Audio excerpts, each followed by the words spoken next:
In this module, we will talk about the knowledge management, the objectivist perspective.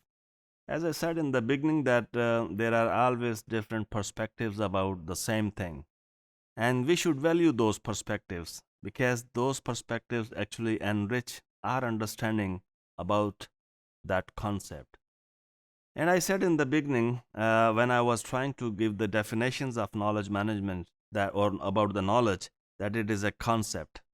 If it is a concept, definitely people will have a lot of perspectives about it or different perspectives about it. How we can understand well what is knowledge if we respect and regard different perspectives. So, according to one perspective, that is known as knowledge is something which is objective. When we say something is objective, that means you can see something, you can store something, you can touch something, you can smell something, and you can experience something before you purchase it or before you use it. So these are the tangible properties or objective properties which can be measured in a tangible way of doing anything.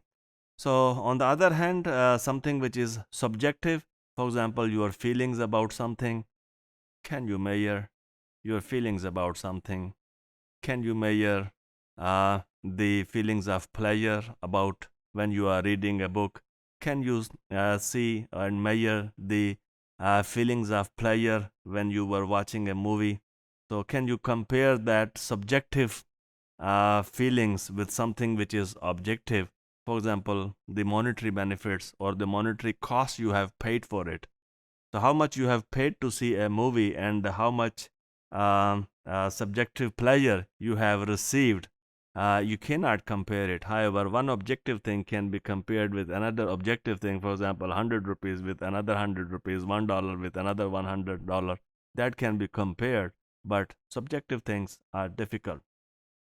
So, the populist approaches to knowledge management tend to involve strategies that attempt to directly control knowledge management processes in organizations. So, indirectly controlling or nurturing the knowledge, when we say about nurturing, that is something developing and growing over the period of time, or that is fostering the process of knowledge. So, strategies that are a combination of the first two, that is, you directly control the knowledge and you indirectly control the knowledge. So, knowledge management strategies and knowledge management processes in organizations are the combination of two, both of them. You cannot have only one strategy, that is the direct control. So, Hislop 2005 2009 refers to the two principal perspectives that underpin knowledge management strategies. So, you might need to have a different type of strategies for two different types of perspective about the knowledge. That is the objective perspective or objectivist perspective and the practice based or subjective perspective.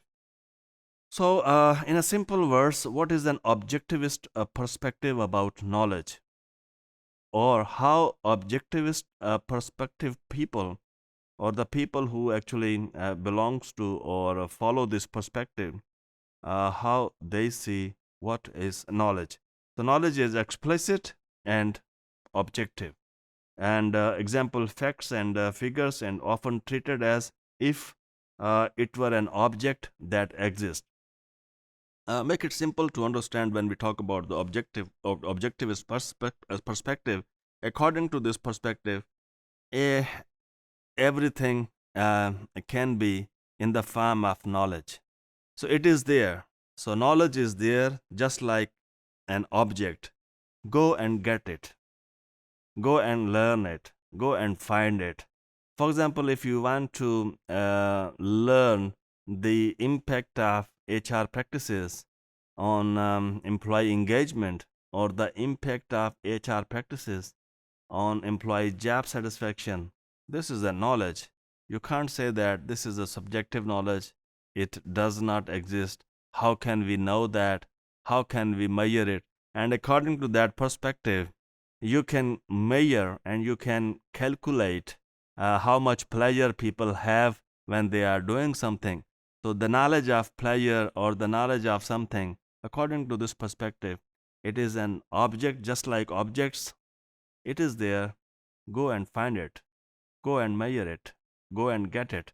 So tacit knowledge can be converted into explicit knowledge according to this perspective, that whatsoever I know and whatsoever reside within me and whatsoever resides within you, that can be converted into the explicit knowledge. This is how the objectivist perspective people, they see what is knowledge.